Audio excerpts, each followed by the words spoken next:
Why King Herod was terrified of a baby, the dark side of Christmas. The hook, the Game of Thrones. We're taught to see the Nativity as a peaceful, silent night. But in the corridors of power in Jerusalem, it was a horror movie. While Mary was singing lullabies, a man named Herod the Great was sharpening his sword. He wasn't just a bad guy in a Sunday school story. He was a brilliant, paranoid, and bloodthirsty tyrant who had already murdered his own wife, his mother-in-law, and 3 of his own sons to keep his throne. The Emperor Augustus once famously said, "It is safer to be Herod's pig than Herod's son." So, when 3 high-ranking foreign diplomats showed up at his door asking about a newborn king, Herod didn't see a miracle. He saw a target. Today, we're looking at the dark side of Christmas, why the most powerful man in Judea was paralyzed with fear by a baby in a manger. The man who was Herod the Great. To understand the fear, you have to understand the man. Herod was a builder.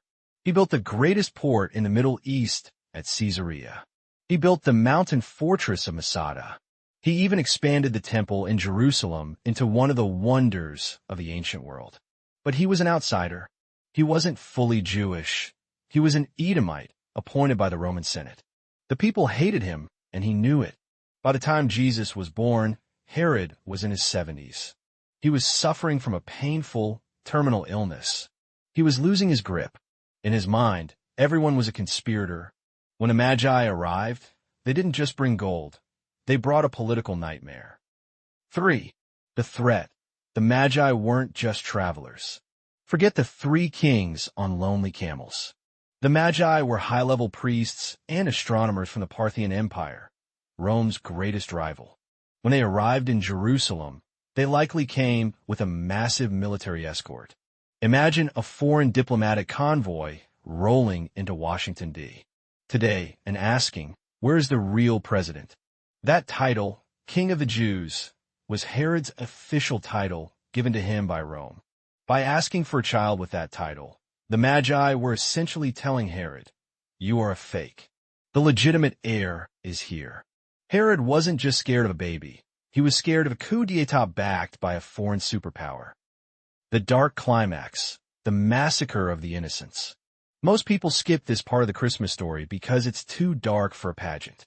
When Herod realized the Magi had bypassed him, he went into a scorched earth frenzy. He ordered the execution of every male child in Bethlehem under the age of 2. Critics often ask, why isn't this in the Roman history books? The answer is even more chilling. In a world where Herod had already executed hundreds of prominent citizens and his own family members, the death of a dozen or so peasant babies in a tiny village wasn't news. It was just another Tuesday for Herod. This was a man who, on his deathbed, ordered the arrest of the most beloved men in the city, with instructions to kill them the moment he died, just so there would be actual crying at his funeral.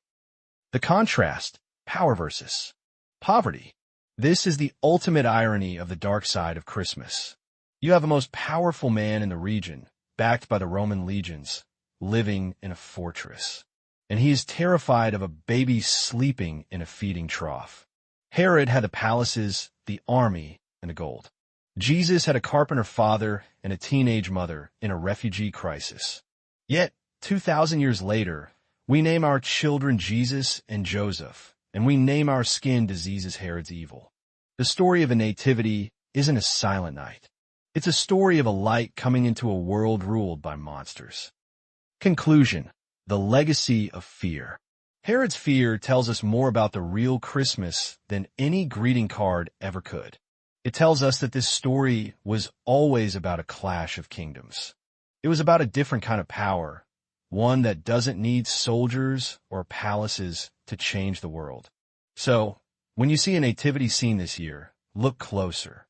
Behind the gold and the hay, there's a story of survival, a narrow escape into Egypt, and a tyrant who tried and failed to stop history. Now, I have to ask, do you think the story of Christmas loses its meaning when we scrub away the dark side? What's another villain in history that we've turned into a cartoon, but was actually a monster? Let's talk in the comments. If you like history with the gloves off, hit that subscribe button. Next week, we're investigating the lost tomb of Herod and the curse that supposedly follows it. Thanks for watching. Stay curious.